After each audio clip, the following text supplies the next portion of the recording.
If you're experiencing repeated payment declines on Coinbase, it can be frustrating. Follow these steps to troubleshoot and resolve the issue. Step 1. Check your payment method. Ensure that the payment method you are using is valid and has sufficient funds.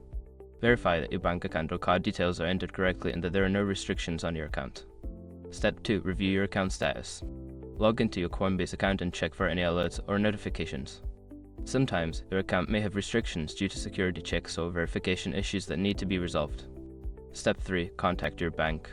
Before filing a refund or dispute, use the issue.com link in the description to open the refund dispute deadline calculator and confirm your deadline. Step 4. Try different payment methods. If the issue persists, consider using a different payment method. Coinbase supports various options, including credit/debit cards and bank transfers. Switching methods may help bypass the decline. Step 5. Reach out to Coinbase support. If none of the above steps work, contact Coinbase support for assistance. Provide them with details about the issue, including any error messages you received, so they can help you resolve the problem. By following these steps, you should be able to address the repeated payment declines on Coinbase. If the issue continues, staying in touch with support will be your best option for a resolution.